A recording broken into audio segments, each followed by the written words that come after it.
Yes, you don't prompted plan me on to sing. singing? I wasn't planning on. I don't know what I would sing. A time to kill. Time there's a to time kill, to time to kill. kill. Time to run, and there's a time to kill.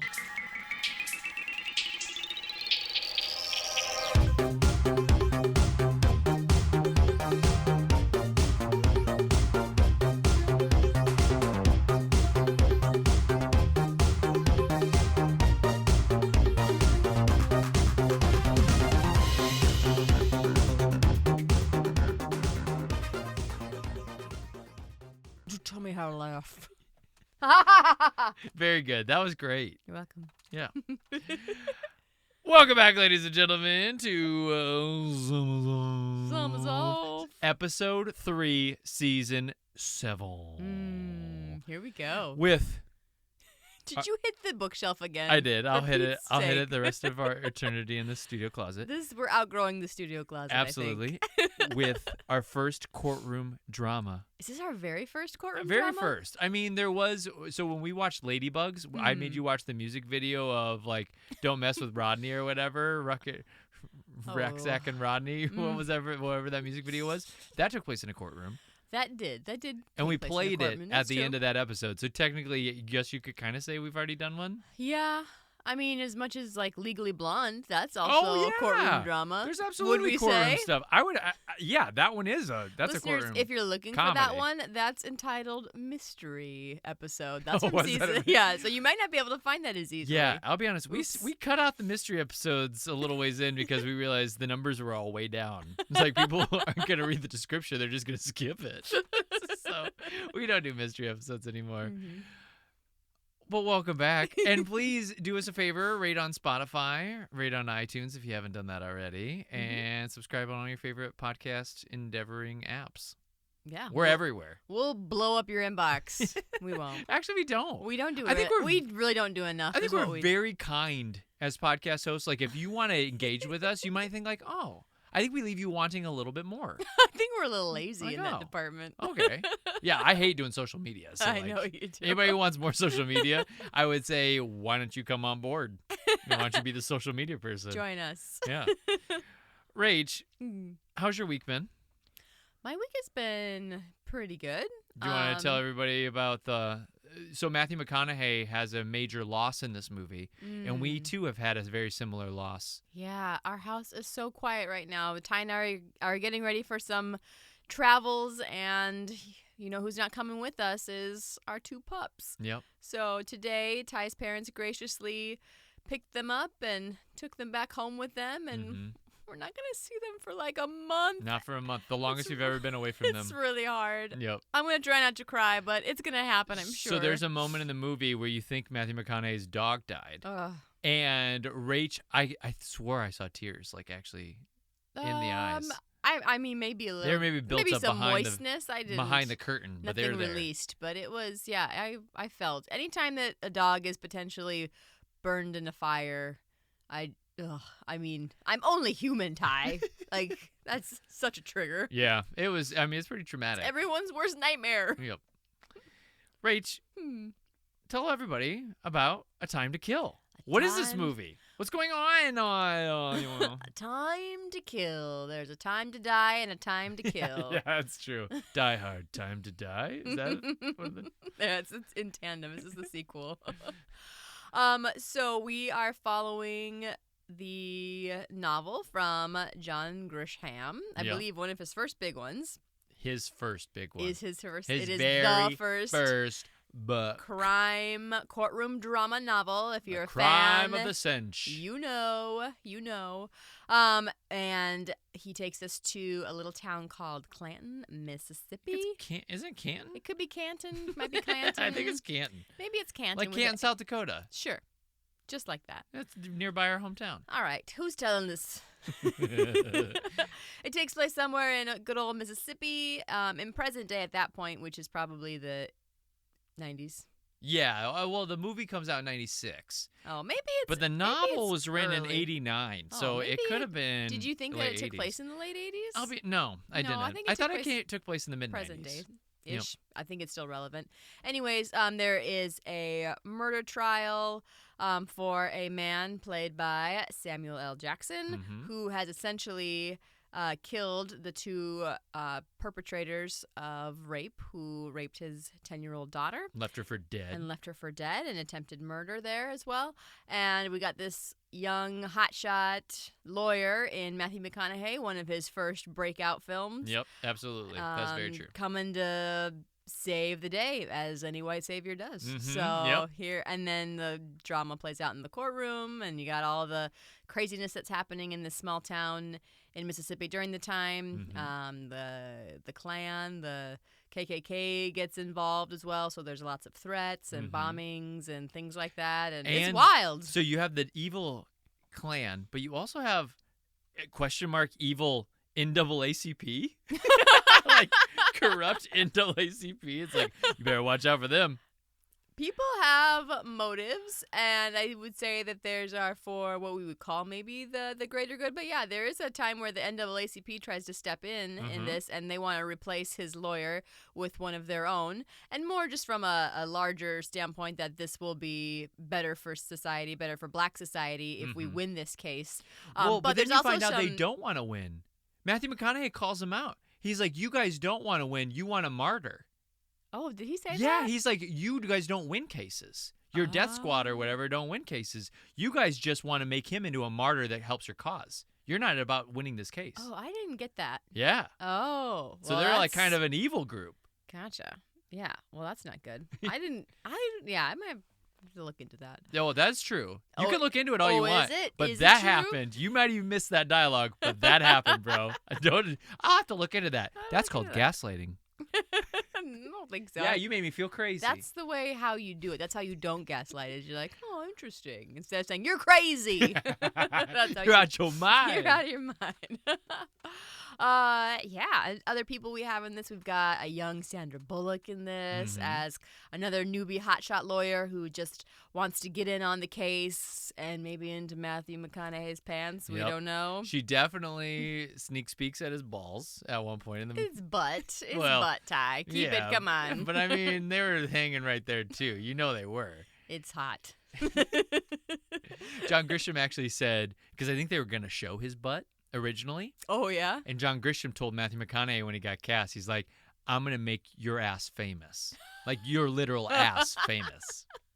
And they cut the butt. And they cut it. Why would they cut the butt? I don't know. I'm sure there was nothing wrong with it. No, I We've bet it seen was his very butt muscular. and other things, I'm sure. We've seen his big, brawny arms. I'm sure his butt looks really toned. You guys. Freshly shaven. I don't know how old he is, 22, 25, I don't know. Oh, I didn't write down his age. McConaughey he's peak McConaughey, which is sad if you think it's early 20s, because I'm sure there's other times It's not early attractive. 20s. He's been in the industry now at this point for at least 5 years.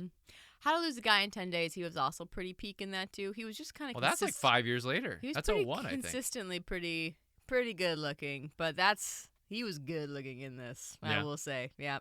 And then something happened. I think his peak is Wedding Planner. Wedding Planner? Yeah. Oh, yeah. With He's in that. J-Lo. Yep. Yep, that's his peak. That's in between these two movies you just mentioned. Well, I guess there you have it, I Peak. guess. Peak. I don't like his character in that one. Why? I don't know, because he falls in love with the wedding planner. I don't know. I guess I'm not following you. Well, his character in this one's falling in love with other people too. I know. We'll get into it in a second. All right. All right. So I have no idea when I saw this movie, but if you had to guess one person on this planet who loved this movie when it came out, do you have any guesses? Your mama. Mama Hudson. Your mama. She loves a Grisham, and she loves a courtroom crime drama. Yep, absolutely. And we used to watch all kinds of this kind of bullshit all the time. Like, it was just constant. Bullshit. It was good. It's a great good. genre. It's good shit. But, I mean, we used to, it was like a Friday night. You'd watch Dateline, and then you pop in Time to Kill, or General's Daughter, or Pelican Brief, or The Client, or Runaway Jury, or... Wow. And if she's feeling really spicy, Panic Room. Oh, which Panic is very Room? tense. That's very tense. Yeah, she likes she likes the courtroom stuff and the murder mystery stuff. And then she also likes this like suspenseful who killed the person, Silence of the Lambs. Like even though there's like a little horror element, like she likes that kind of shit. Yeah, she like dances on the edge of that. Yeah, she flirts with horror.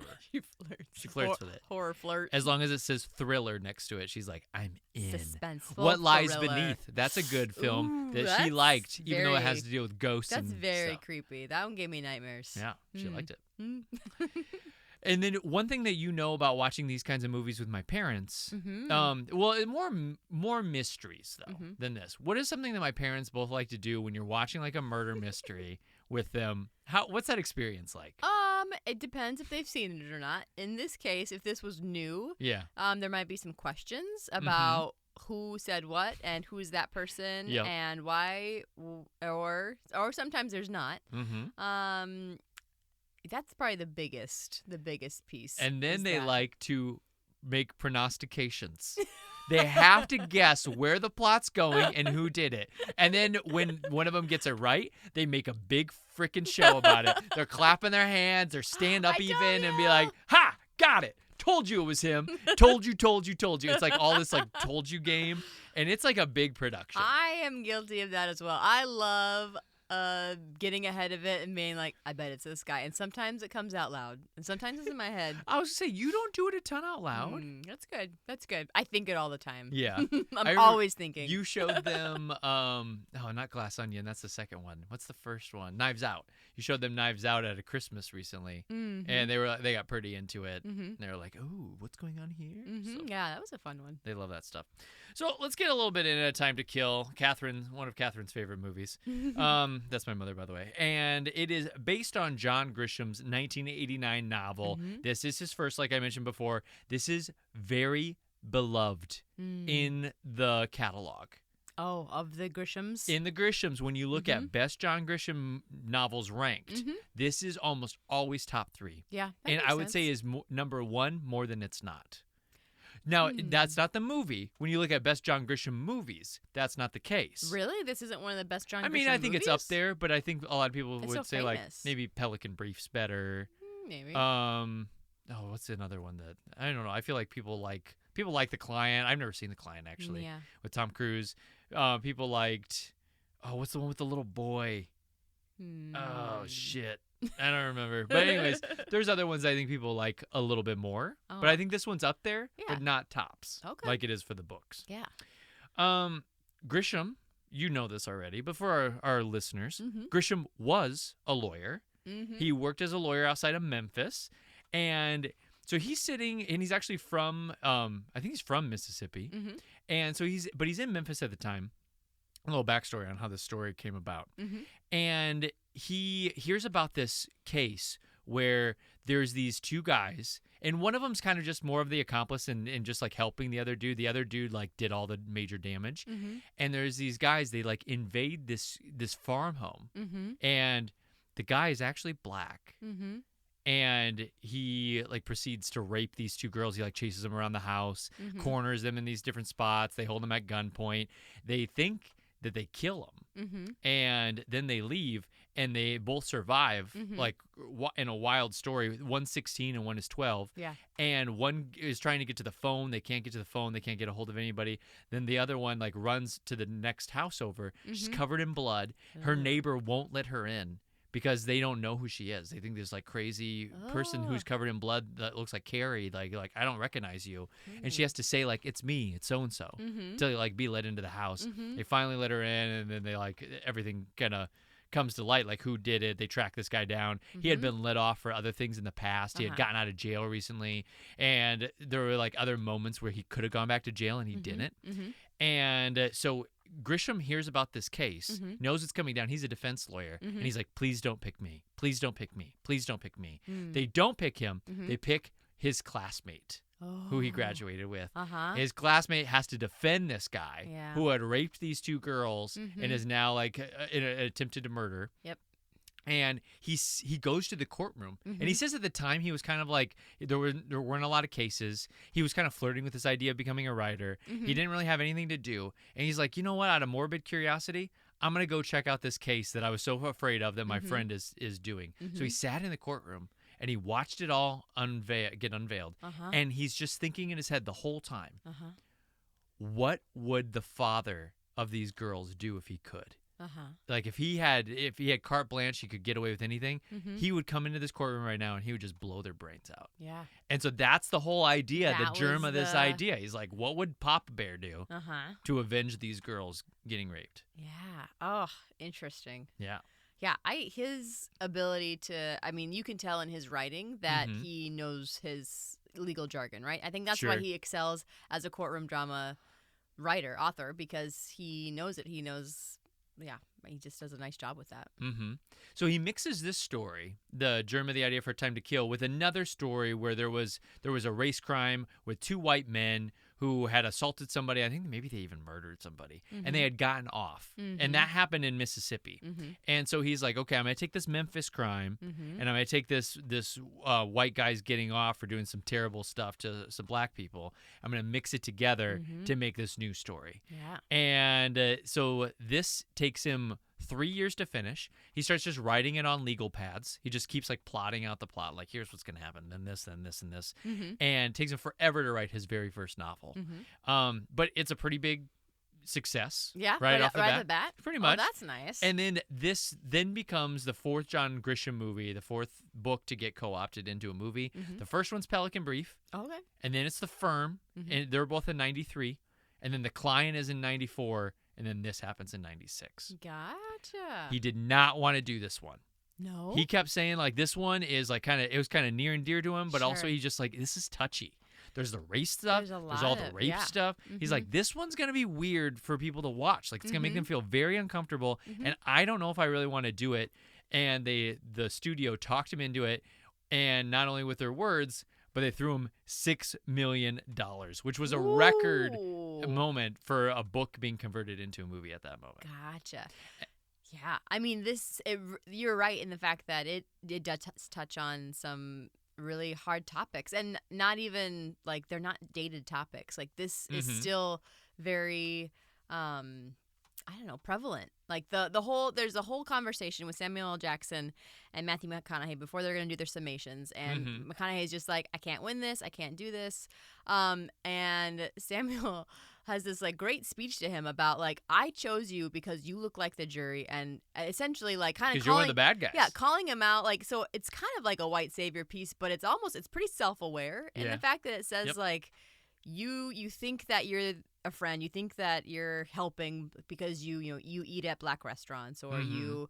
you're a member of whatever, or you're defending me, so you think you're not above this, Yeah, you think but you're a you're good not. guy. You look at me and you see what they see, and so I need you to convince them to see me differently. But fact is, you just like all the rest of them. When you look at me, you don't see a man. You see a black man. Mm-hmm. Yeah, I was really impressed with that whole dialogue piece That there. I scene? thought like Yeah, that scene's is awesome. actually quite Probably the thought-provoking. best scene in the movie. I would agree. Yeah. Yeah. Just them sitting in that jail cell having that Mhm. conversation. Yeah, very poignant, I'd say. Mm-hmm. Yeah.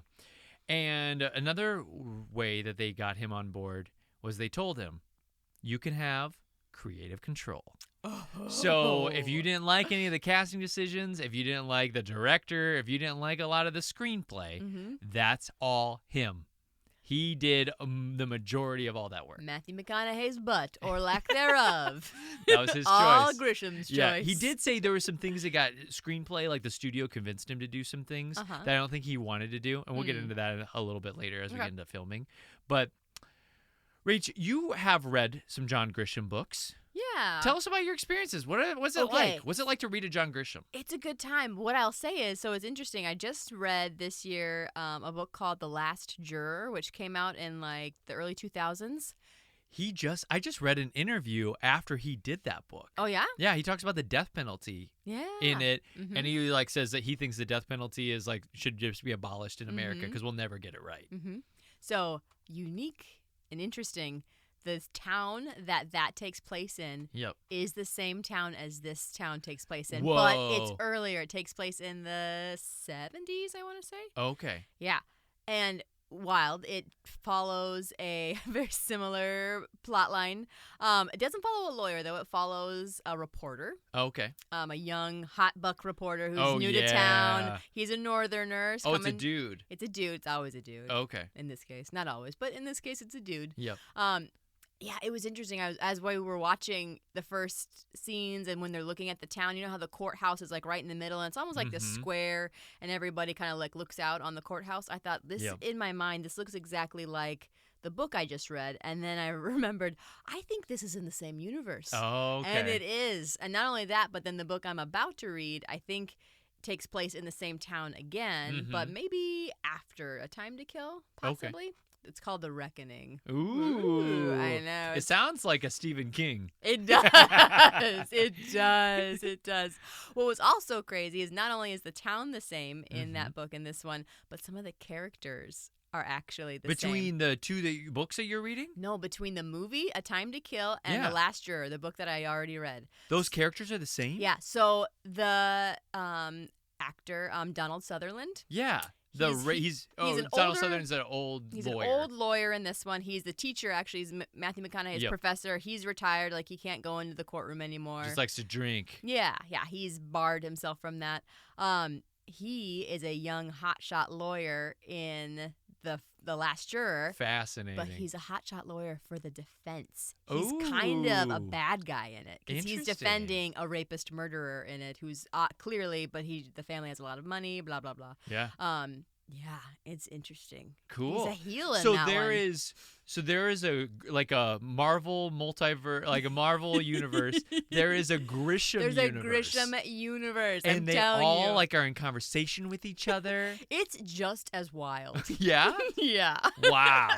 That's crazy stuff. Claudette's the black restaurant, that's there as well. Both times it exists 20 years apart from itself. Isn't that amazing? That's incredible. That's like saying the B-dubs did not close. It didn't close in the 20 years. Wow. Incredible. So are there any of the Grisham books that are like books that maybe we've all heard of that were maybe movies and stuff that you've always wanted to read that you're like, this is on my list? I should probably read Pelican Brief. I've never read it. I've just seen the movie. Yeah. That would be a good one. I don't know. I haven't seen The Client or what was the other one? The Firm? Yep. I haven't seen either of those, so I don't really even know what they're about. I feel like I need to read a little synopsis. But you know who would know? Your mom. My mom. Your mom knows all the Grishams. Who has them all on paperback. Like, they're all just these little tiny books, and she just devours them. Yeah, I borrow all my books, all my Grisham books from her. She's got them all. She recommended Last Juror for me. She said this one was really good, and she was right. Yeah. It was. Yeah. She's got good recommendations for things. She does. She does. And as far as like favorite authors, like is Grisham in like a top 10? Is he in like I've only do you need more? I've only read one of his books so far. I liked it. I think I got to read a couple more before I would give him that title, but I mean, it's definitely the genre. I love a courtroom drama genre and murder, mystery, true crime, all that stuff. Yeah. Even though this is fictional crime. And that's why you love Nancy Drew. That's why it all started with Nancy Drew. Yeah. Girls who grew up reading Nancy Drew grow up to love true crime and Dateline. They're just little weirdos. Yeah. We just are. We like what we like. Yeah, you're kind of interesting in that, like, I'll watch a movie with serial killers in it and be like super entertained and like be like, oh, this movie's awesome. And you'll be like, no, ew, I won't watch it. And then what you'll do is you'll watch like Golden State Killer, the documentary. You'll watch like a documentary. It's like 10 parts. It's like 10 hours, and it's like deciphering like everything about the Zodiac killer. And then you like just love that shit. So you like hearing about the real stories, which would almost be more terrifying. You're not wrong. I can really spook myself with some of that. I make the mistake sometimes of like when you're at rehearsal or something at night. I was like, oh, what should I watch tonight? Go on a murder show. Just watch a little true crime. Watch a little murder. That'll settle my nerves. It's probably like why you like horror. You like the feeling of being like a little scared. I'm just so intrigued by it. But I do sometimes it can get a little too scary. So let me ask you this question. Do you have a favorite murderer? Ooh, a favorite murderer. That sounds... Favorite case? Favorite serial killer? Yeah, I mean, I don't know. Favorite sounds weird. Favorite. Most intrigued by... I would say Golden State Killer is that whole piece is very intriguing, especially with like 'Cause all it of caught that him? coming to light like more recently. That's a pretty fascinating one. Yeah, we'll stop with there. It can get pretty morbid and macabre. Very good. So the director that John Grisham picked hand selected. was Joel Schumacher. Oh. Do you know anything other films from Joel Schumacher? Probably. Yeah, you definitely do. He's been on this podcast. Rhetorical question. He's been on this podcast before. Yeah. And he'll be on it again. Okay. Oh, okay. So, one of his earlier movies, 1985. Ladybugs. No, 85, not 95. St. Elmo's Fire. Oh, St. Elmo's Fire. And then it followed it up 2 years later with a future Summers Off flick, Lost Boys, okay. with Kiefer Sutherland. Oh, he likes Kiefer. And then he did Grisham. He was the director of The Client, the one that we have not seen, with Tom Cruise. And then these two Rach classics, movies that you love. I love. Yep. Superhero. They came out in 95 and 97. Superhero, a 95 and a 97? Yep, they're sequels. Very famous superhero. Almost the most famous. Superman? Nope. More famous than Superman. Who's a superhero more famous than Superman? You tell me, Rach. Who has had more movies than Superman? Batman? Yeah. Yeah. He did Batman Forever and Rach's fave, Bat Nipples, Batman and Robin. He is known as the This is why I was destroyer so lost. of I thought you were worlds. being sincere, and I was like, what was it? No, you are not. You are not being sincere. Nope, he is known as making maybe the worst superhero movie of all time. Worlds. Oh, wow. And so with Schumacher, they started engaging in casting. They're like, how are we going to cast this bad boy? The search took over 14 months, especially to secure their leading man. Oh, wow. First person That they is went too to. long. Okay, think mid-90s. First person they went to. It's not Tom Cruise. It's not Brad Pitt. Wow. Think a little bit older than them, but famous star. Not Clooney? Not Clooney. Clooney's not a big deal at all yet. ER doesn't even come out, I don't think, till around this time. Give me more. Give me more. It was somebody who your husband thinks is a terrible actor and gets in fights with people who love him. Oh, He's pretty beloved. And in fact, he just had a crazy huge hit recently. It was a TV series that I believe last episode we said we're never going to watch it because there's too many seasons. Oh, shoot. What is it? Oh, crazy TV series. I don't know. What is it? Think Yellowstone. Oh, so Kevin Costner? Kevin Costner. Kevin Costner. What was the show? Oh, Yellowstone is what you're saying. I'm sorry. Woo! I don't know. Those lonely empty. A little foggy here. That's okay. That's okay. So Kev wanted way too much power. Oh, He wanted say in a lot of the script decisions and a lot of the dialogue.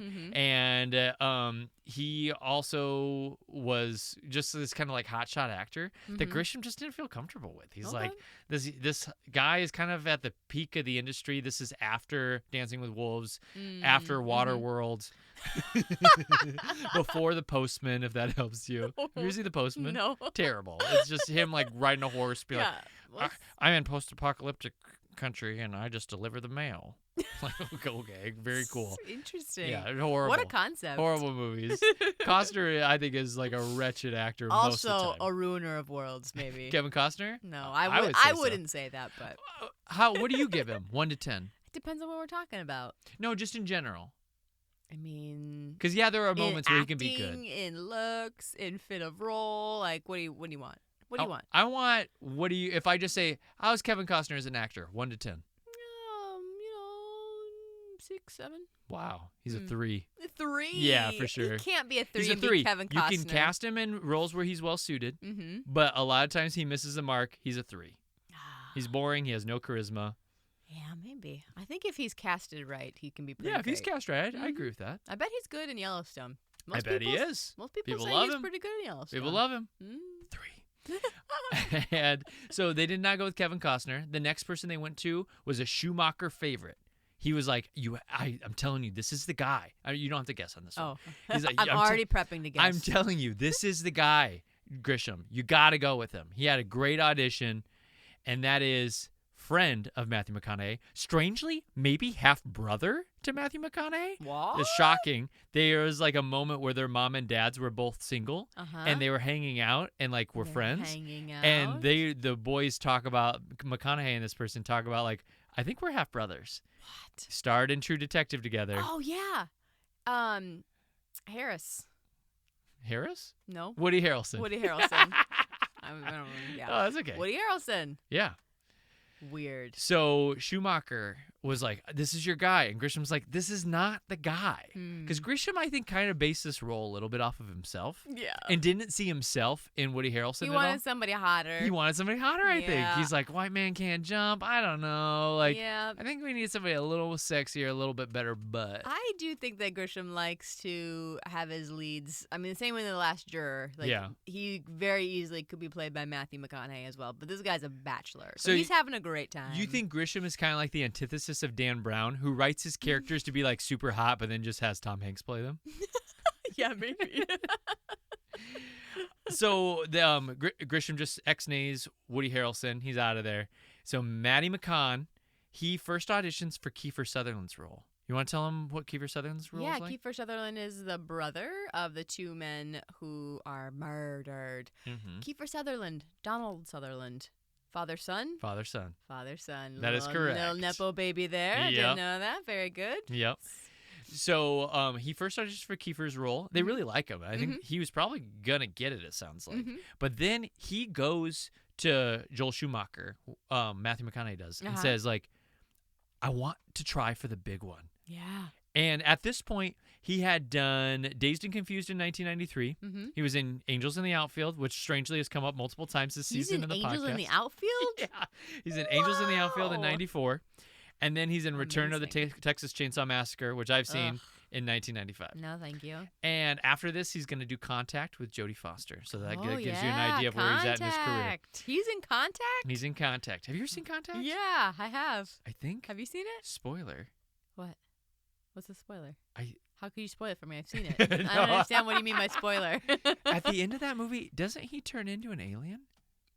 Oh, I don't know. I think it kind of has like a little bit of like Or is that? I think of a ghosts different with movie. it too. There might have been a different movie. Like ghosts, but like other worlds. Like, is there heaven? Are they aliens? Is it just the dead talking to us? Oh, or you know, okay. like she kind of goes to like maybe a heaven and Maybe talks I to need her to dead rewatch dad. it. I think I'm thinking of a different movie, but that sounds fascinating. I did not remember him being in that, but I do remember Jodie. Yeah. Jodie's great. Yeah, a little Spitfire. And so he convinces them. They're like, let's give him a shot. And then they love him. They're like, yeah, this guy's awesome. Yeah. He's going to become such a big deal that by the end of him even just doing the press tour of this movie, it hasn't even come out yet, everybody's like, how do you like being our new biggest star in the United States? And he's like, whoa, cool. all right. And so All right. he's like got a bunch of gigs lined up for the next couple of years just coming out of this movie. Oh yeah. And everybody's just like, oh, the sexy new thing. Let's hop on board. Yeah, You got to get him while he's hot. I cannot disagree more. He looks. All right, wait. I cannot agree more. Yeah. I can't agree more.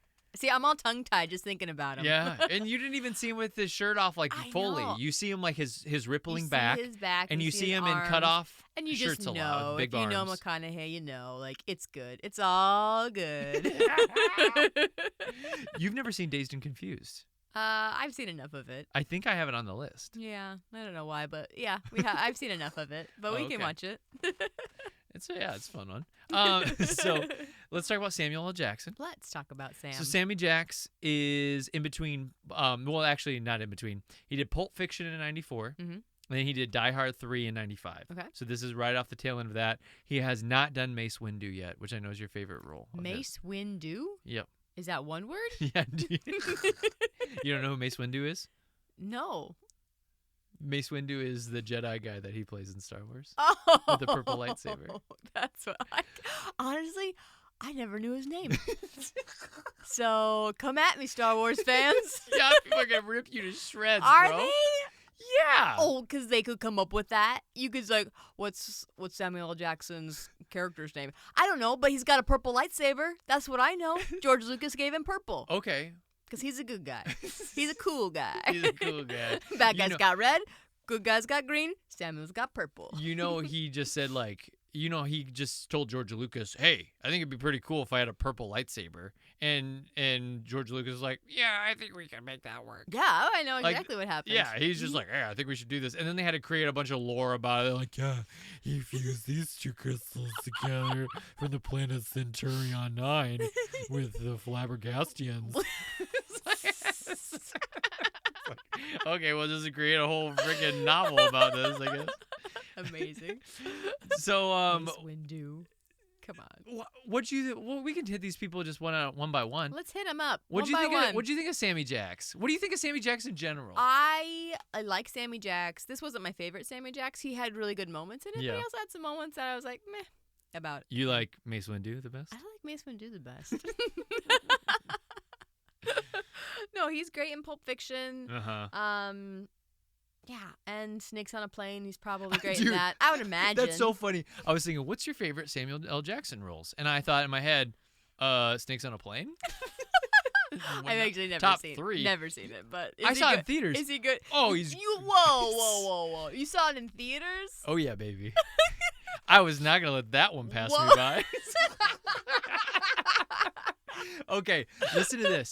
It's the first time I ever saw Taylor Kish, who plays Riggins in Friday Night Lights. Thank you. Sexy Yep. Riggins. Mm-hmm. And Taylor Kish is having sex with this girl in the bathroom, right? Yeah, on the plane. Yep, on the plane. He's joining the Mile Duh. High Club. Mm-hmm. Snakes burst out. The snakes bite her in the nipples. Oh my God! So she runs out and she's got 2 snakes on her nipples. Oh, Jesus.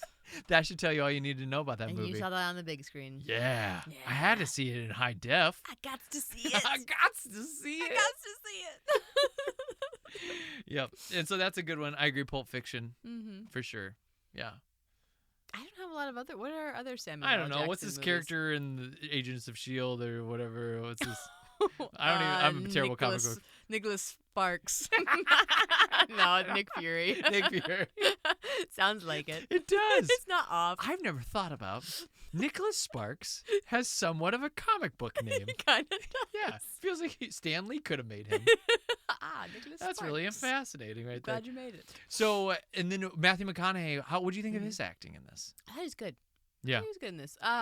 You know, I used to have his courtroom finale, his closing statement, as a monologue in my book. Oh, I don't doubt it. Just Wait, a part the whole of it. story? No, because the whole thing's like it's 10 like minutes. 10 minutes. But it was part of it. But the problem is, it's a story. Yeah. And so Not great for you're not monologuing. acting any objectives. There's no. I mean, I guess your tactics is convincing the jury. Yeah, but that's the only tactic you're playing. And with, really. and you're gonna tell them a story to convince them. It's very passive. Yeah. And so I never really used it. I learned that technique from you is to not pick a monologue that is a story. Yeah. Like you're not storytelling. Unless you need to. unless you're fighting to tell, like they're ignoring you on the story, and you're Sure. like, no, listen to me. I have to tell you about what happened to Mom. I know Yeah. you don't want to hear this, but she's dead. Mom No. is dead. Oh gosh.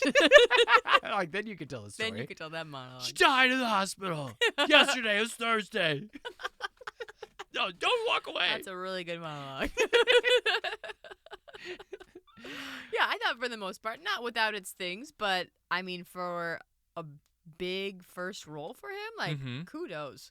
I thought he's great in True Detective. He does. There's a couple of editing pieces I would say with True Detective with his 100%. character that it's like, ooh, we need to Somebody trim down. needed to chop that McConaughey's down. just going off. I'm just but gonna sit here. it's captivating, Yeah, but- I can't do a good McConaughey. I was going like really southern with it. You know? you just got to get into it. All right. All right. Yeah, I'm just gonna sit here and I'm just gonna drink my Coke, smoke my cigarettes, and pontificate for the next 15 minutes. Yeah, it's just like drones on and on in Yeah. True Detective. Yeah, but still Tell good. you my philosophy. Mm-hmm. Let's talk about our dueling ladies. Yes, we've got 2 gals in this. We've got McConaughey's wife, played by Ashley Judd. This is like one of the first things she ever did. Is it really? I mean, she did some stuff when she was young, but like this is kind of the first big movie role. Oh, After this, snap. she's gonna do Did she Kiss do- the Girls and Double Jeopardy I was right gonna after say, this. oh, She continues going down the murder route. murder. Well, it's good. It's fascinating. She's blonde in it, which totally throws you for a loop-de-loop. And then Preference between blonde and brunette. Brunette for sure. Yeah, 100%. She's the type where this blonde washes her out. It's too blonde. Mm-hmm. She she's one of the gals who she looks better as a brunette Yeah. or auburn or whatever. She needs more color on her face. Well, let me ask you this question. This is just a guess. We're just doing guesswork in the Okay. Hudson closet right now. Okay. Did she audition for this role with blonde hair because her agent or she was like, yeah, blondes are in right now. I'm gonna Alicia Silverstone it. Like, was she manipulating her hair to look like that, or did she audition as a brunette and then like John Grisham and Joel Schumacher are like, we kind of imagine she'd be blonde. Yeah, it's the latter. Yeah? And it's the fact that they have Sandra Bullock, and Sandra Bullock, they have to be they opposite. couldn't have two brunettes. They can't have two brunettes, or they But- can't have two blondes. But let me ask you this. Yeah. He has this weird thing where he's like kind of like dallying between the two of them. Wouldn't it have been interesting if Bullock was his type? You'd be like, oh, they kind of look alike. Yeah. Both brunettes. But that's not how it goes with the mistress storyline. It's usually somebody very different from your wife. It's like you got the humdrum, and then you've got this other person who's different and more interesting. Bullock also, for the record, For me, better as a brunette. she'd be very tall and very blonde. Oh, be your mistress? Yeah, my mistress. Very tall and very blonde, or very tall and black hair. What do you think for Bullock hair color-wise? Brunette versus blonde? I think brunette. Yeah, obviously. Yeah. Both of these women look better with brunette hair. They do, but I think what's a movie where Bullock had blonde hair? Blindside? Yeah, but I would even say there was almost like this like dirty blonde / brownish hair, and I think that Judd looks better as a blonde than Bullock does. Interesting. Who do you like acting-wise better in this? It like if you're gonna cast this, if you're casting a movie and it's comedy, you go Bullock, and if it's drama, you go Judd. Yeah. It's kind of like the script decides for you. Yeah. Well, I just realized I pitted them against each other. I didn't mean to do that. No, it's okay. I like pitting them against each other. What'd you think of McConaughey versus Donald Sutherland? McConaughey in this, but normally Sutherland. Yeah. If you were going to hook up with Kiefer or McConaughey, who would you hook up with? Definitely McConaughey.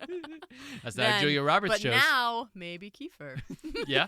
Kiefer's aged pretty decently. Yeah, he looks pretty normal. Yeah. McConaughey, not always. He kind of gets kind of crazy looking He the older does he gets. get crazy looking sometimes. He gets crazy. So, did you have a preference between the two, between Judd and Bullock, from an acting standpoint? It's hard. I think Judd's usually really good. This role for her was kind of whatever. She's not like that's not her role. It's not like doting housewife. She's a meteor, interesting actress. Yep. And I love Bullock in it. Bullock's great. She has that scene where Ashley Judd has gone away because there's like a bunch of attacks on their home and stuff. They're trying to keep their daughter safe, and she comes back. Do you want to describe this scene? Yeah, it was shot so weirdly that I thought he was dreaming. There's weird maybe. shadows and really weird cinematography. It looks very film noir-y. And she almost the cadence of her voice is kind of off, and she's like a robot. He's like. He thinks someone is coming to kill him. And he's holding a gun. He's got the gun at the door, and I he's told Rach he never put down the gun. Yeah, he was like, why'd you come here? You came in the rain? Like he's just like interrogating her versus like, oh, my wife's here. Oh, awesome. Hey, It babe. felt like he thought she was a turncoat. Like she was sent by the KKK to kill him. Yeah. I found it very weird. I thought, are we missing a scene here? Is there something that got cut that would help explain this? It was so bizarre. Yeah, I don't know. I didn't get it. And yeah, like I said, she was very kind of robotic in it. Yeah. She had some bad ADR, like you could just tell it was in the studio and not on the spot, and they had to she did some really bad acting. Yeah, she had some misses. It's just not the role that she excels in. She needs a meteor role. Bullock in this, I think Bullock's really good. She's got like the great amount of like charm and cuteness and cleverness, and just I love Bullock. I just realized I really like Sandra Bullock. You just realized that? No, I knew it, but like I'm just like shouting it to the world now. I don't know. I didn't look up their ages or anything, so I don't know who was older between the two, but I feel like Bullock was maybe older than Judd.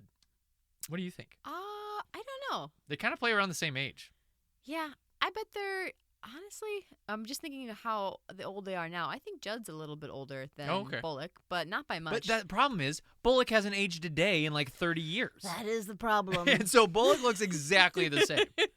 She's like a stone cold stunner now. It's crazy. It's wildly unfair. So a little bit about Bullock. She had done Speed in 1994. She any good? Into Good? Yeah, I like her in Speed. Yeah, I love her in Speed. I love Speed in general. You love her in Speed. I do. I think Speed is an amazing movie. I actually Amazing. I love the movie Speed. You love Speed. Guilty pleasure to a T. It doesn't need to be guilty. You can just like it. Yeah, maybe. And then While You Were Sleeping in 95, which I've never seen. It's on the list. I know it is. I didn't know if we should make it a Bullock season, though. Yeah. You Well, know? right now it's a Donald Sutherland season. No, Donald Sutherland. Two back-to-backs. We saw him in this. We saw him last week in Pride and Prejudice. Yep. Amazing. Where will we go from here? Who I don't know. knows? He might pop up somewhere. Yep. Sometimes we have weird people that take the season. It's usually someone weird. Sometimes it's Arnold. Sometimes it's Julia Roberts. And sometimes it's somebody really random. And she got a tasty $6 million for this gig. Whoa. She got paid the same amount that they gave John Grisham. That's amazing. Will she be the biggest face of that? Was mean, she on the poster? Were people like, oh, I'm gonna go see that Sandra Bullock courtroom maybe. drama? I mean, I guess with Speed and While You Were Sleeping, maybe she was a huge deal this time. I actually don't know. Who the biggest star was. I mean, technically, you said Donald. everyone else was up and coming. Yeah. So I guess she was. Well, so Kevin Spacey was another big name. Mm-hmm. He was in Glengarry Glen Ross in 92 and Outbreak in 7 in 95. So he was like a rising star too. Mm-hmm. But I think Bullock probably was more established and Yeah. and McConaughey was a total they had said you had mentioned this last week with your movie that you can't pick two no names. Yeah. You got to pick somebody who's kind of a star and somebody who's not. Mm-hmm. And so McConaughey, I think, got balanced out with Yeah. Sandra They Bullock. could go with him because they had Bullock Mhm. as a face. Yeah. Mm-hmm. Yep. Mm-hmm. She carried it. No, they all did well. There are a ton of random actors in this movie. There We are. mentioned Kiefer Yeah. and Donald Sutherland, his dad. Chris Cooper's in this movie. Who's Chris Cooper? Chris Cooper is the soldier or the officer who gets shot and he gets to amputate his leg. Yeah. He Yep, is he's in The Patriot. He's in Yeah. so many movies. He's a great actor. Mm-hmm. I got a little girl. Somebody rapes her. He's a dead dog. I'll blow him away just like Carl Lee did. Objection, Your Honor! Do you think the jury should convict Carl Lee Haley? Don't answer that question, Deputy. He's a hero. You turn him loose. Jury will disregard. You turn him loose! Your Honor, you silence that witness! Turn him loose! And then He's good in this. they have a surprise appearance who shows up in 2 scenes working in the hospital as orderly. I'm blanking on her last name now. Octavia Spencer is a nurse. Yep. For 30 seconds. Yep. You see Plus, her for just maybe a tiny 10 minute. seconds. Yeah, it's crazy. It's amazing. And then a ton of faces that you'll be like, oh, I've seen that guy in other movies. Oh, I've seen her in other movies. Yeah. So you had already mentioned this is filmed in Canton, Mississippi for the most part. There is a little bit. There is no such town as Canton, Mississippi, just so you know. What? Yeah, that's a made up town. I have Canton, Mississippi mostly, but a little bit in Jackson, Mississippi. Canton, the town. Oh, maybe it's Clanton. It's 2 towns made into one. I was just looking this up. It says it's not a Okay. real town. Look up Canton for me now, just so we can. Let's just make sure. get the We story got. You're straight. right. This is so important that we need it on the spot. This deserves it. I don't want to get called out by all the listeners. I'm not being facetious. This does need to get fixed right. Well, here's what I will say. Yeah, say what Part you of want. it was filmed in Jackson, Mississippi, and then I have a question to follow up. Do you want to go? Do I want to go? Yeah, do you want to go to Jackson, Mississippi? There is a town called Canton, Boom, nailed it. but It took place at their courthouse. But did it take place in Canton or Clanton? Canton. In the book, is it Canton? Oh, or I don't know. Clanton? Okay, let me clear this up. I think that's the confusing In Time part. to Kill, they might have been in a fictional town called Clanton. I think they were. I have no idea. because my book takes place in the fictional town of Clanton. So here's what which I is know. This town. it was filmed in Canton. Very That's good. what I know. Well, that is Like not Canton, Ohio, where that the NFL football different, field I is. would say. And honestly, as I'm looking at the pictures of it, it looks very similar to where this was shot. Yeah. So it was. I'm glad I wasn't made to feel crazy on that one. Yeah, sorry everybody for the sidestep there. Just wanted to confirm. Yeah, no, this is good. It's Nailed good. it. So you really want to go to Canton? Want to go to Jackson? If it was on the way, I Yeah, wouldn't that's mind. exactly It's right. like we'll stop for lunch and the square, it's pretty Uh-huh. famous. And now I've read a couple of books that took place there. It's kind I of would cool. kind of like to go see Ole Miss at Oxford, Mississippi. I think that seems like a cool campus, but That's in Oxford. that's in Oxford. Oh, okay. Yep. Somebody in this movie said that they were moving back to Oxford, and I was Yes. like, I didn't know where that was. But I did you thought, notice? Oxford? So some people, somebody else mentioned it's Sandra Bullock. Yeah. She's at Ole Miss Yeah. in this movie. She's a grad student. Yep. And there's another doctor who comes up, Mhm. and he's from their arch nemesis, Oh. Mississippi State. Oh dear. Yep. So you can feel the rivalry in the movie. It's yeah. coming off the page. That was really what stuck out to me. What I kept thinking the whole football time was like, rivalry. in '96, who won between the Raging Rebels and Who's got the upper hand in this courtroom right now? Yeah, I want to know who won the Mississippi State Ole Miss. They call it the Civil War, I think. Oh, the Lord. game. Yeah, do they? Yeah. Yep. Every time you see that Mississippi flag with that little mini Confederate flag It's sitting so there jarring. in the corner, It's so jarring. I just like want to burn it to the ground. Do they still have that flag? I don't know. I don't know Probably. either. It's jarring. A bunch of weirdos down there. I'll be Yeah. honest. It's the weirdest.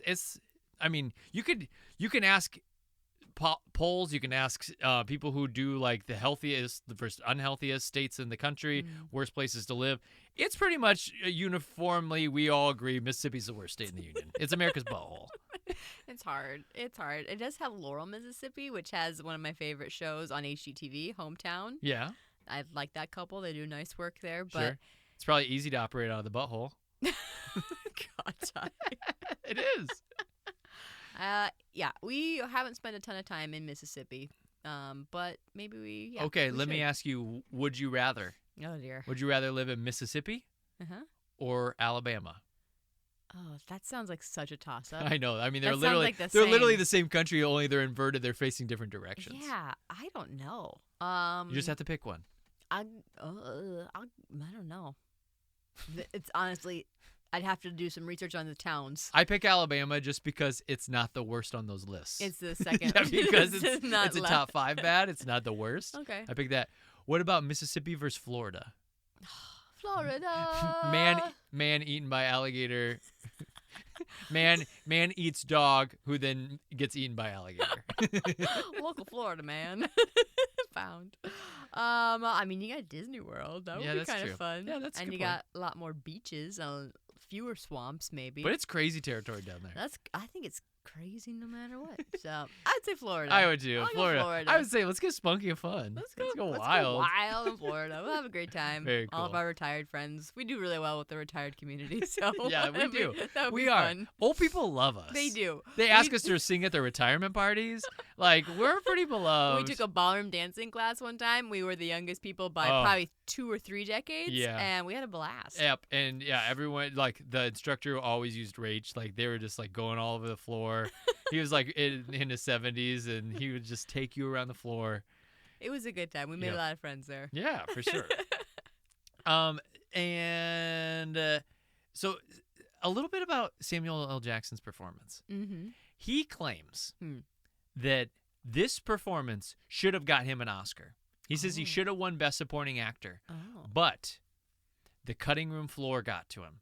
The editors trimmed and chopped his performance up so poorly Uh-huh. that it then made it just an okay performance. But he Mm. said there's an Oscar-winning performance that he Mhm. delivered that is just going to be on the cutting room floor for the rest of time. A bold assertion, but I'll be honest, I believe him. I mean, It has the meat of it. Like, Yeah. when you think about Oscar performances and what that character goes through, Uh-huh. it's essentially what Samuel L. Jackson's character would go through to elicit such a performance. yep. Um, He did not get nommed. He got up for a Mhm. Globe. Yeah. But Yeah. he did not get an Oscar nom. I mean, we just had too many film noir shots of McConaughey drinking his life away that I think, we missed some of that. Yeah. But you had to focus it. I do think there's probably a reality where it just really focuses on the courtroom and Mhm. Samuel L. Jackson Mhm. that this movie like gets a major uptick. Mm-hmm. I think they get convoluted in a lot of different bullshit. Mm. But we'll get to that in a second. Okay.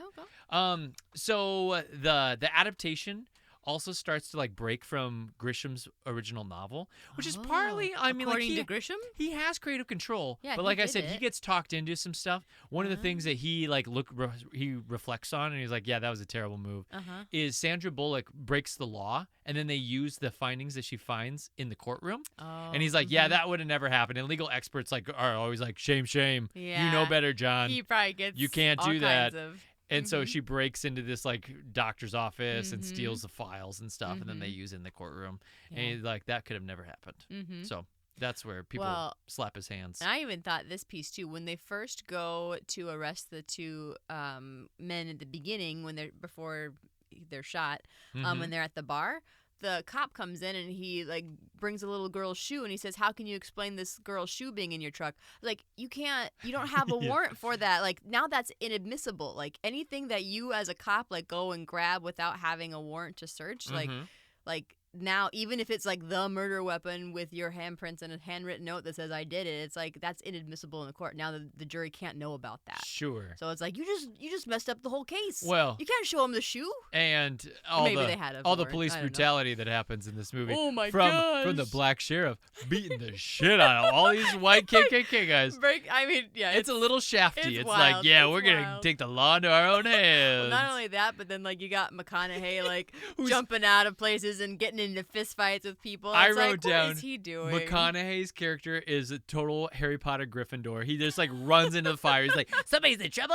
I'm on my way. There's this bomb that's left at his house, and he takes the briefcase, and I'm like, he's gonna defuse it. And he's like opening it up, and he's like, oh, and then he just throws it, chucks it into the tree, and it explodes. Blows up. It's the most were you thinking? ridiculous scene in the movie. Is it in the book? I wonder. I don't know. But I gotta read it. The bomb sequence is absolute ludicrous. I got to know if it's in the book. I'll be honest. That was the moment. There's moments in this movie where I was like totally on board, and then there's moments like that where I'm like, this is such bullshit right now. Yes. I cannot get on board. Yes, I know. Unfortunately, we were chugging along really well, and moments like that, it was just like, okay, you lost me a little bit. And then moments where he's in the courtroom, he just got done defending Samuel L. They walk out, and there's like a big fight that broke out between the people like free Samuel L. Jackson and the KKK members who are like, KKK lynch him pretty much. And they're like having like a brawl between the two groups. And what does Matthew McConaughey do? Right when he exits the courtroom, he's like, ooh, there's a fight. He runs down the steps as fast as he can. He saves the sheriff. Jumps the fence. He gets cut by his leg, and then he punches about 3 KKK guys as he's like escorting the sheriff back up the steps. And I'm like, come on. Come on. Like, he didn't need he to should have just come that. out on the steps and been like, oh my gosh, things are going crazy out here. What am I a part He could just take it in. We didn't need to see him run down there and be like, I want to get in the scrap too. Yeah. I'm here to brawl. Grisham's like, nah, I would have.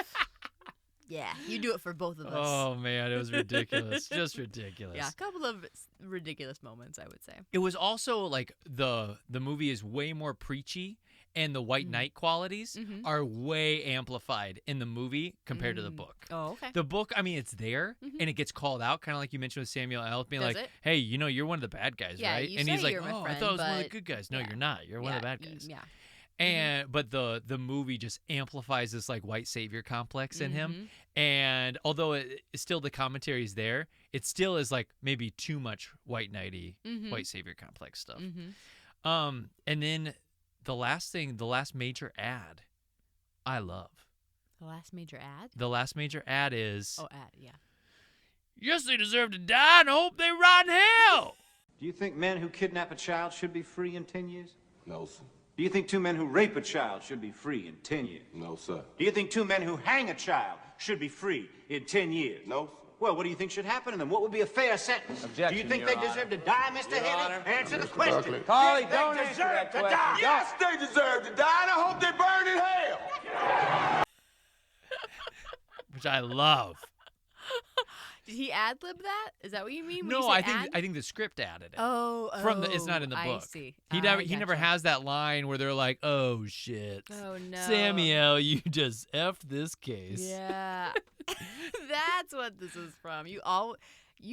I know. Say that a lot. I add. I hope those bastards die because I like the bastards part. It just adds a little oomph. But it's just. I hope they deserve to die, and I hope they rot in hell.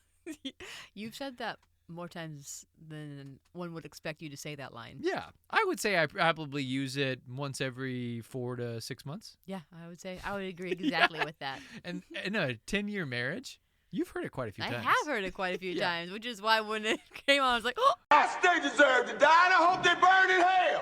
There it is. wait, this is where that comes from. Yep, you finally got it. Got That's it. how I pick our summers off movies.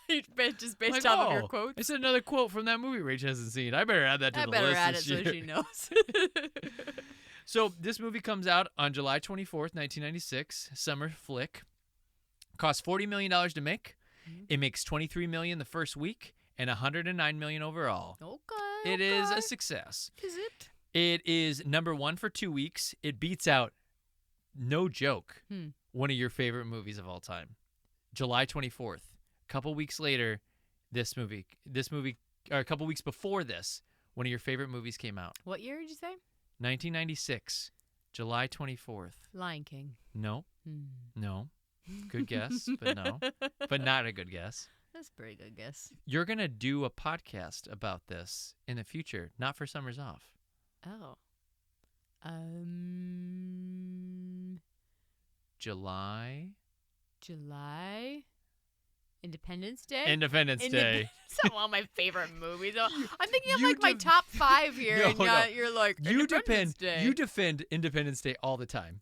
I have to defend it because you come for it. You Well, come for it. And I think I like needlessly. it though.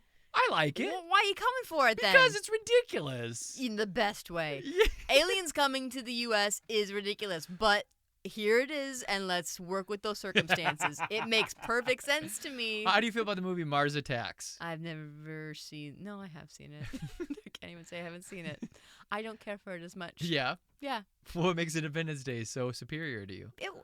I don't even have to honor that with a response. I don't even have to. You just watch the trailer for both. You know exactly why. Do you like Independence Day or Jurassic Park more? Ooh, You see, she's thinking about it. That should tell you all you need to hear. I do have to because think you about went, it because ooh, that's a toughie. that's For really hard. 99% of the planet, this is not a hard one. I know. But that's hard for Here's you. the thing. It's only hard for me because the dinosaurs scared me so much. As Okay. a kid, like, I was really afraid of the dinosaur scenes. Yes, Jurassic Park is the better movie, but, like, if they were both on, like, side-by-side channels, like, which one would I click to? Yeah, which one are you going to click to? I'm probably going Independence Day. I know you are. That's why I asked the question, to put you on blast with I the haven't listeners. seen it in so long. You'd be like, ooh, Independence Ooh, Day. Independence Day. It's so fun. Jurassic Park is really scary depending on what point you get it. If it's like the Sure. big T-Rex with the water, Yeah. or if it's the raptors in the kitchen, like, Yeah. that shit is So suspenseful. let me ask you this. Have you seen Independence Day 2? What happens in Independence Day They 2? suck up cities and they drop them on other cities. The big like orb like thing. When did that come out? It came out like when we were in undergrad, I think. I don't think so. Okay. Maybe. Well, if you love it so Does much, everybody come back for it?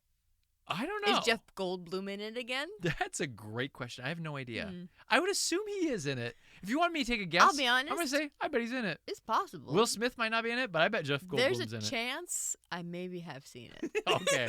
I can't remember it, but there's a chance.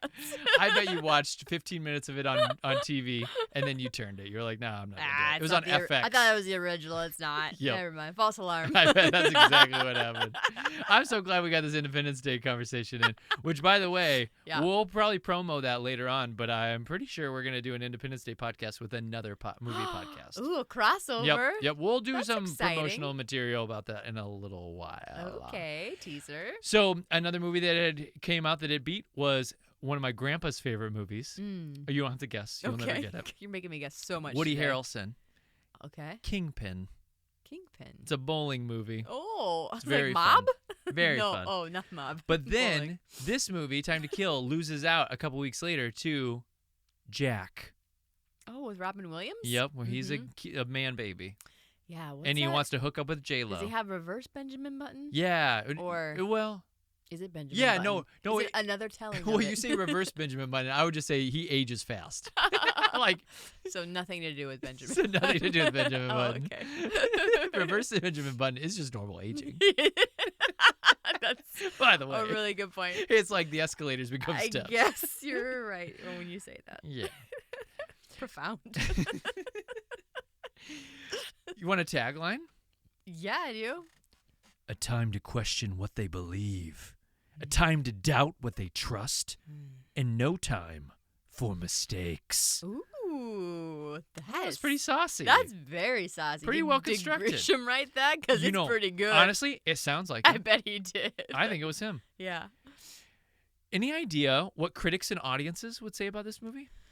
I think so. This is the fourth one that came out What do you mean? of his movies. Yeah, fourth. Yeah, I was like, No, this is not Time to Kill 4. Time to Kill 4. Yeah. This is the fourth in the This series. is the fourth in the series. It's time to kill again. Yeah, time to kill. We mean it Back this to time. killing. Well, you kind of hinted a little bit that it doesn't do as well as some of the other ones, like Did Pelican I? Brief. I thought you did. Didn't Oh, you say, I guess like, when I was talking about lists composed of people like yeah, best what Grisham people's movies. favorites. Yep. And maybe that's just like what pops into their head. I would imagine that it does pretty well. I don't know. Your mom loved it. She's a good judge of character. I would say it's probably pretty good. I'd say. Yeah. Yeah. 67% critics. Okay. 85% audience. Okay. 85% agree with Kath. Consensus. Overlong and superficial, A Time to Kill nonetheless succeeds on the strength of its skillful craftsmanship and top-notch performances. Time magazine says a likable, maybe even lovable movie. Ebert says a skillfully constructed morality play that pushes all the right buttons and arrives at all the right conclusions. Oh, wow. And USA Today says a handsome but riotously cluttered melodrama with maybe 145 subplots. Grisham himself says it's pretty good. It's not great, but it's good. And it gets up for best sound editing for Oscars. Oh, okay. Which I'll be honest, That's I pretty good. don't know. I mean, best sound editing is not score. I thought the score was a little weird. It's like almost a Western. You were mentioning it's kind of Southern. I was like, it feels Western to me. It's like, Yeah, kind of like a spaghetti whistle here and yeah, there. for sure. I can't even do one. You know what I'm trying to do. I totally know what you're doing. And in France, Speaking of France. we're going. Yep. But what were you going to say about France? In France, this movie is called A Time to Kill. Question mark? Yep, has a question mark at the end. And the reason they did that is because this movie is incredibly controversial in France. Oh, is it? It has been labeled Sure. as fascist because it is about fighting against the death penalty and taking the law into your own hands in the name of self-defense. And they say that is fascist and that this is an authoritarian-leaning movie. Is it? So that's why it's called A Time to Kill Should we be killing instead of A Time to Kill. Period. Period. No periods. Exclamation point. A time to kill. A time to kill, I said. And then, Wild. fascinatingly, if that's a word, this was on Broadway in 2013 in a stage adaptation, Oh, wow. and it did not even last a month. It lasted 3 weeks. Oh. Total flop. People That's- hated it. They were like, nope, this should not be a Broadway play. That's a lot of money. That's a lot of money down Yep. the drain. So, one of Broadway's many flops. Oof. Oofta. Now, I have some like just general things to talk about from the movie. As do I. Okay, let's just bounce back and forth. I want to know, why was everybody so sweaty? I have that too. Everybody's sweating balls in this movie. Everyone is glistening, and not just like it's kind of hot. Like there's no AC anywhere. We're to believe, and everyone like their makeup on the faces is usually like pretty good, but like shoulders down, everyone is like.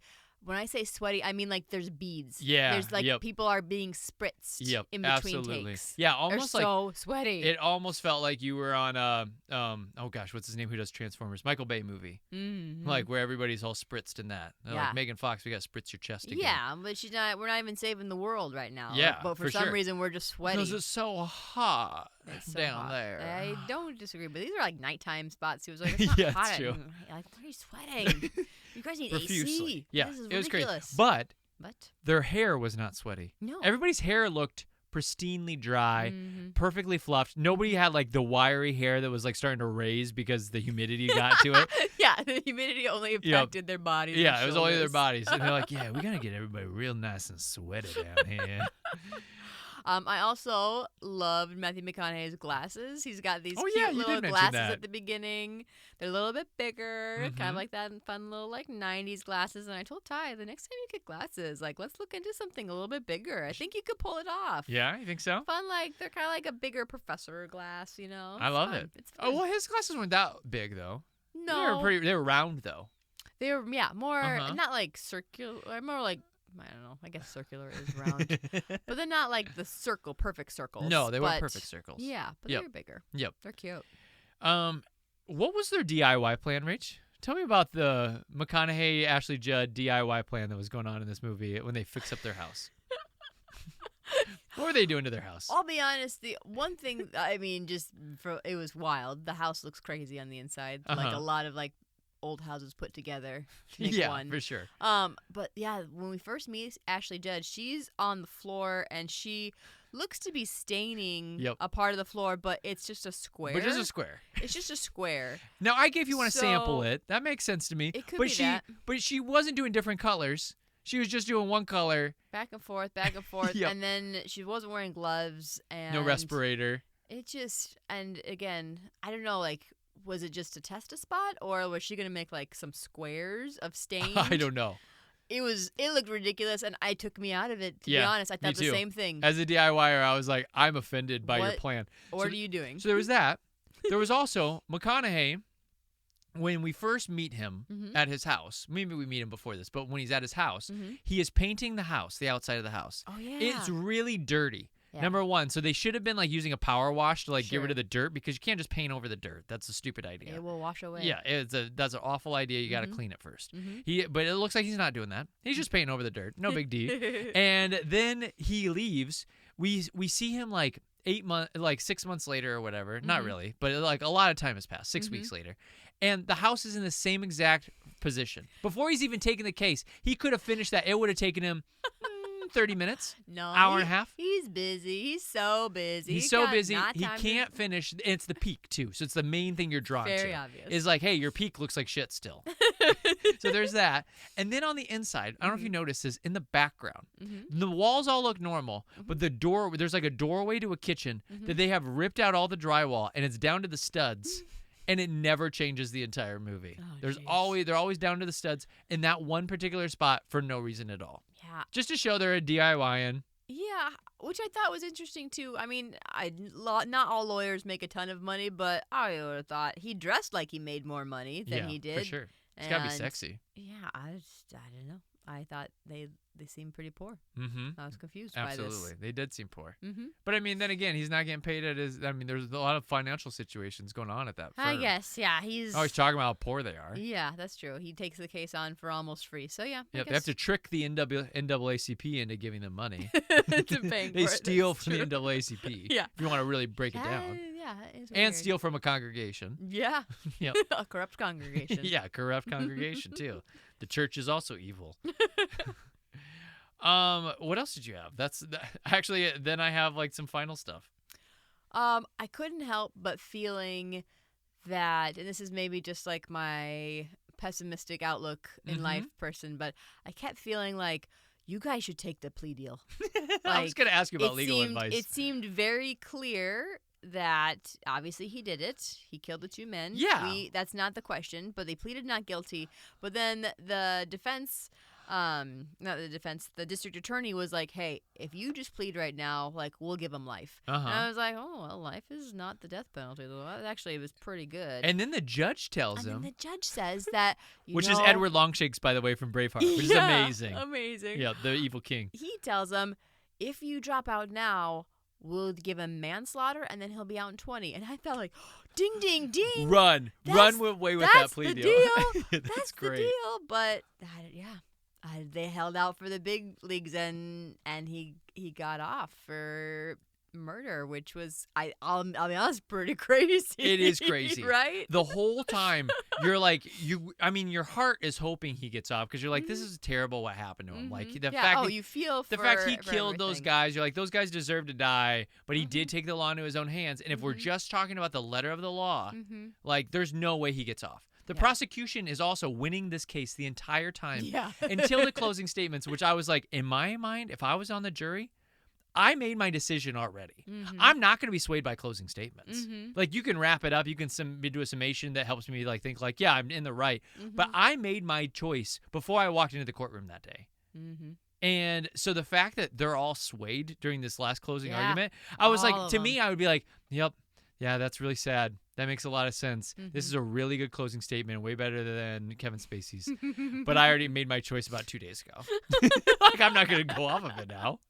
It's crazy. That would be a prisoner of the moment. Well, I'll be honest. What's interesting is that if this story took place when my first story does, The Last Juror, all of those jurors would have been dead by the end of the book. Oh my gosh! Spoiler alert. True story. True story. The case gets closed like partially through, and then one by one, those jurors go missing after the case. Wow. Yep. That's wild. Until they get to the last juror, who happens to be a black woman. Oh, okay. It's pretty cool. And then you got to protect her? And you got to protect her. Okay. At all costs. Yeah. Mm-hmm. Is that the book you finished, or is it the book you're reading now? That's the book I finished. That's The Last Juror. And then which one are you reading now? The Reckoning? The Reckoning. Yes. Sounds so much like Stephen King. Sounds like the Four Horsemen of the Apocalypse. It does. They're like, hey, it's coming. Apocalypse is coming. I think this little town of Canton Clanton's going to burn to the ground in The Reckoning. I'm Wild. excited. Yeah. So this would be the third book taking place in Clanton. Yep. Okay. Yeah. That's so crazy. I can't wait to see. Now that I know who these characters are, like they might be referred to again. All of these characters might be referred to again. What would you have voted in this movie? You're sitting in that jury box. You watch the whole... I mean, you didn't watch the whole case, but you watch the movie, what the movie gives you. What do you vote? You're going to put me on blast like that. Yeah. So here's the hard part.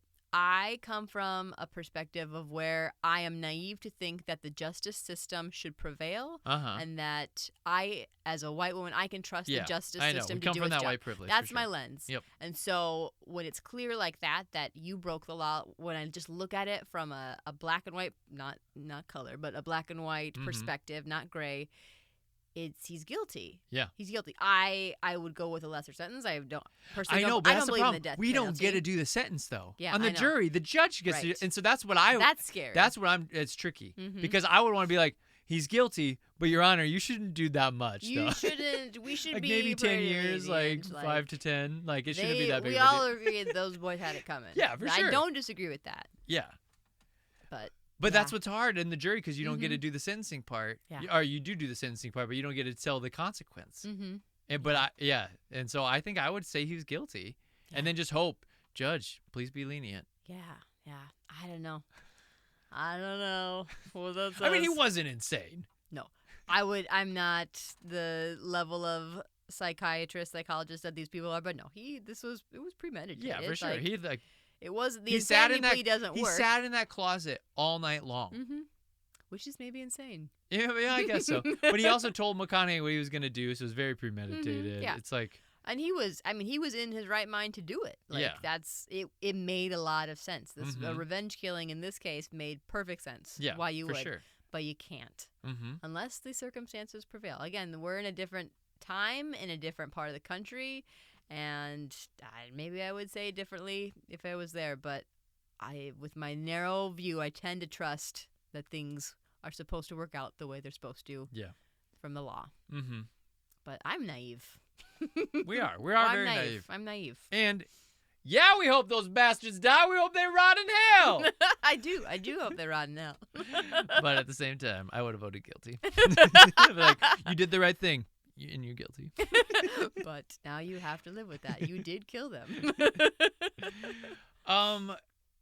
Anything else from this movie? There wasn't a lot about this movie, and that's okay. We can have a short episode, especially after our long Lord of the Rings episode. Is this a short episode? Do we even know that? I don't know. Be true? Yeah, the screensaver's on. I can't see the rolling tile here. Well, yeah, that, and after I talked about Pride and Prejudice for the almost 2. There was a lot to get through in that movie. There was a lot to get through that movie. Yep. We had a lot to dig into. Rach, McConaughey versus Tom Cruise.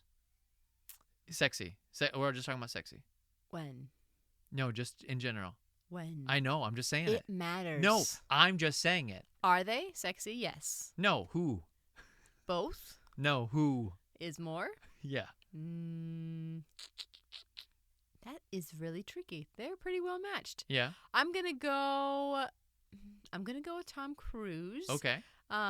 Just historically, I think he's maybe more weak in the knees more consistently than McConaughey has. But McConaughey is very good looking in these, especially these younger movies. He looks real good. Okay. What about McConaughey versus George Clooney?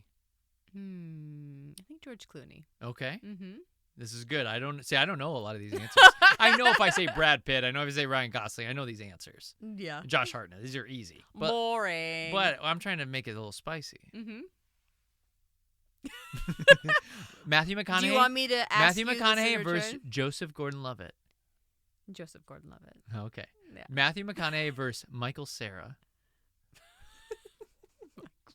Matthew McConaughey. Oh, okay. Michael Cera. That was worth a shot. I love Michael Cera. I know you do. but- Yeah. That's why I thought it was. Let's just put you on. Let's put you on the record. Let's just go. This with is like it. sometimes what they do in Congress. We just got to put you on the record.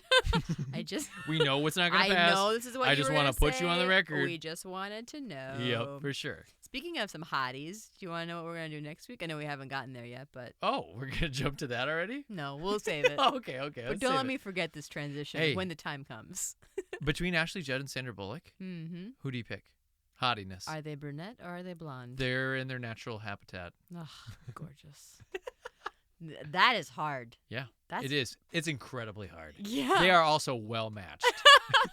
Like, fuck. They're so talented. They're so beautiful. I don't know. I will go. You know what? I will give it to Sandra because from a long-term standpoint, she is not. Yeah. I think. And Judd's she's so funny. She's And you so know funny. you know she's funny. Yeah. And Judd's had some face fillers or things like that just haven't like settled Yeah. naturally as well. So Gotcha. and maybe Sandra has too, but hers just look less poofy. Mm-hmm. So Yeah. we'll give it to Sandra for the long run. Yeah. I think it's the right I call. think it's the right call. Yeah. Yeah. It's hard. tough though. That's a tricky It matchup. is very tricky. I don't disagree.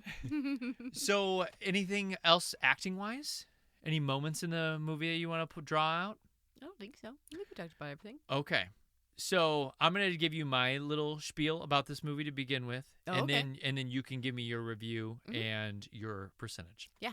So, I think when this movie sticks to the trial, Mm-hmm. it's really cool. Mm-hmm. I think the trial's fascinating. Like I said, even though I said I think he's guilty, it's a really fun conversation. I think it makes you talk and makes you think about things like as you're walking out of the movie.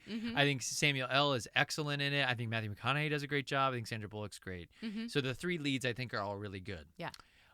Some of the script is stupid. Okay. Some of the dialogue I think is pretty poorly written, which is funny because Grisham's a writer. Makes And I don't sense. know, maybe he didn't have as much to do with the adaptation as like he takes credit for. And then whenever this gets away from the trial and we get into this like the NAACP stuff or the KKK stuff or like stuff that's going on, I don't know. I kind of don't mind the whole like, is he going to cheat on his wife? Is he not? Which we haven't even really gotten into. We should talk about that. But whenever we get into the KKK stuff, I think it's important that it's there, but it's too much. We focus too much on like this destructive world that surrounds the trial that I know it's important and it seems like a different movie. And it feels like you tried to merge two different movies into one movie. This is a 2.5-hour movie. Yeah. I think 45 minutes of it could be trimmed. And we go on these little dalliances down some weird roads that I'm just like, I don't care. Like, even Sandra Bullock breaking into the psychiatrist's office, it's like, who cares?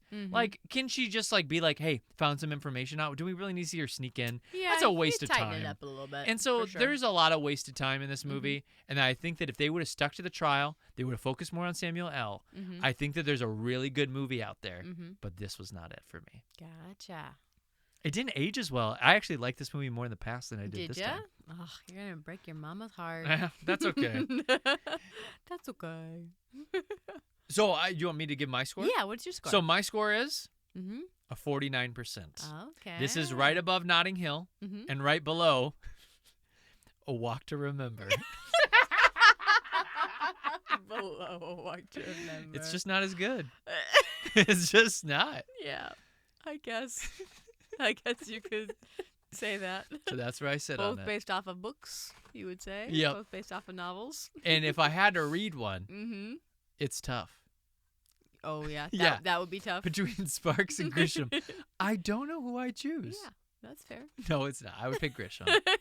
You say that, but you love the Notebook. The Notebook is great, but I've read The Wedding and I thought it was just okay from Sparks. Yeah. So I don't think that he can do no wrong, but The Notebook is really good. It's a good time. It is. It's awesome. Great. All right, you ready for me? I'm ready for you. All right. We love a Grisham. McConaughey comes out swinging. Great performances by most. Sometimes it does get a wee bit cray or even film noir-y. So I do agree with that. I gave this a 66%. Okay. Also tied with my other crime drama, Legally Blonde. Oh, before we leave, though, before we sign off, Yeah. I think we have to spend some time talking about this will they, won't they, will he cheat on his wife or not? McConaughey's Yeah, because we haven't talked about it Bullock's yet. story. Yeah, there's definitely some flirtation at the beginning, and then there's a lot of compromising situations, especially when his wife leaves town with their daughter. Some late nights working, dropping off, getting drunk at hotels, drunk together, things like that. Going back to her hotel room, sitting on the bed, and I know we're in a close-up, Mm-hmm. but even before that, when we're in the mid shot, he gets so close to her, and you're like, that's really close. Yeah. No, I thought, I mean, from a filming standpoint, from telling that story, I thought they nailed it. I was like, that's how those things happen. Like, yep, I'll drive you home. Like, oh, I just want to check your place out. It's just, I believed it. Yeah. But the fact that, this is a spoiler, that they never do, though, and that at the end, you think they're going to many times, and he says, I wish I could, but I can't, or I don't want, he I said, can't. I want to stay, and that's why I know I have to go, or something like that. Yeah. Yep. Do you want me to stay? Yeah. I want you to stay.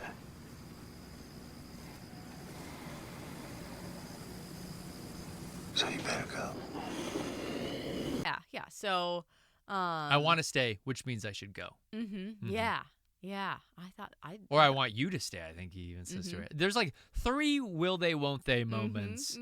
One's in that hospital, it's not that big of a deal. But one like in her hotel, another one in the office. Yeah. When she's gonna stay the night. Yeah. Those are the 2 big ones. I suppose some people would say that this is one of those other like tangent stories that like, does this really need to be told? I like with that one everything? though. But I did too.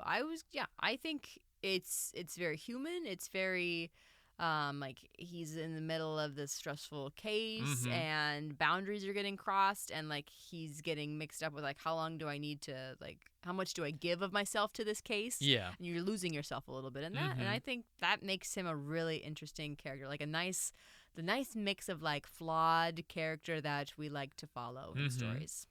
Yeah. Agree. I love the love story-ish thing that was going on.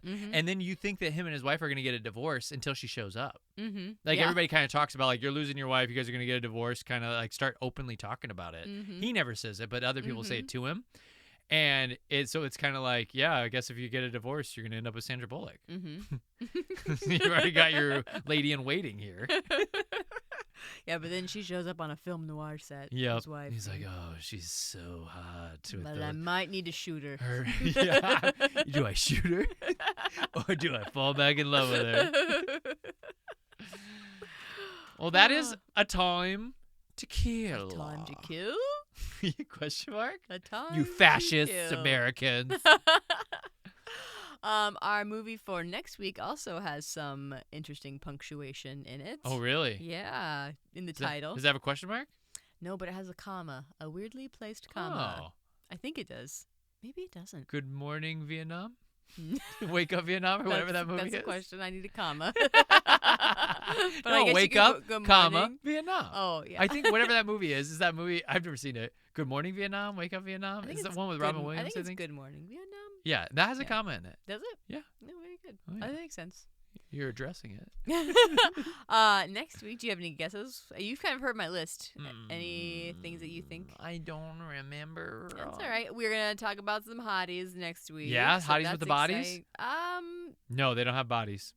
They don't have bodies? I don't know. You just said when I said hotties with the bodies. You I said, was like, yeah. I was just going through everybody. I think in some ways, yeah.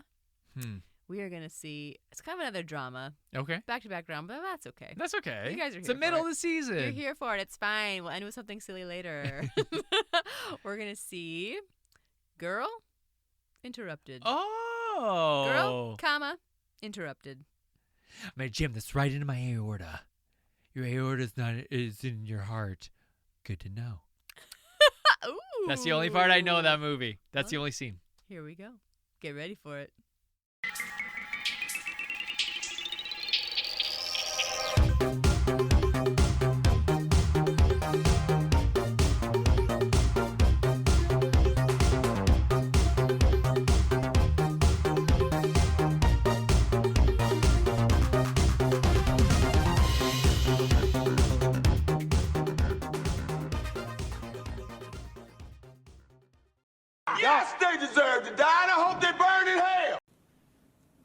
defense restaurant.